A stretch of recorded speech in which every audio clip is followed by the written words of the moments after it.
আমু কি করো? এই তো তোমাদের জন্য ডিম ভাজতেছে।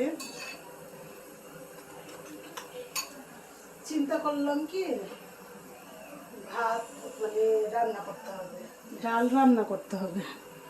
তো ডাল আর চাল দিয়ে খিচুড়ি রান্না করে ফেলতেছে আর ডিম ভেজে দেবো তোমাদের। ঠিক আছে না আম্মু? হ্যাঁ, থ্যাংক ইউ আমু। দেখো কেমন হয়েছে, দেখো।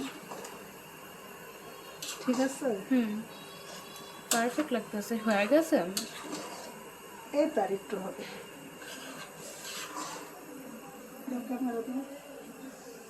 ডালও রান্না করতে হবে, রাত্রে দিতেছি, দুপুরে রান্না করি না, বুঝছো? তো যা ছিল খেয়ে ফেললাম। এখন ডালও রান্না করতে হবে, ভাতও রান্না করতে হবে। তো চিন্তা করলাম খিচুড়ি রান্না করে তোমাদের জন্য, আর হলো ডিম ভেজে দিই। তো তোমরা পছন্দ করবে মনে করতেছি। হ্যাঁ, আমার ভালোই লাগে খিচুড়ি। আর তোমার হাতে খিচুড়ি আমার বেশি মজা লাগে। আচার আছে না? বাচ্চাদের মনে হয়, হ্যাঁ আচার আছে। তোমার না, প্রত্যেকটা ছেলে মেয়েরই মার হাতে রান্না মজা লাগে। তোমার না তো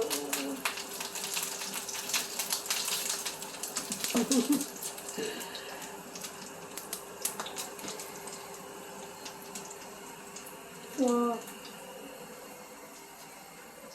তো অনেকদিন যাবতে আমি ভিডিও করতে পারতেছি না, শরীরটা খুবই অসুস্থ ছিল, তো ভালো লাগতেছিল না, এই কারণে আমি ভিডিও ছাড়তে পারি নাই।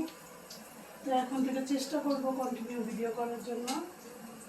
যদি ভালোবাসেন আমাকে একটা পেজের লাইক দিয়ে পাশে থাকবেন, ফলো দিয়ে পাশে থাকবেন, আর কমেন্ট করে জানাবেন আমার ভিডিওগুলো কেমন লাগছে। তো আল্লাহ হাফেজ, বাই বাই।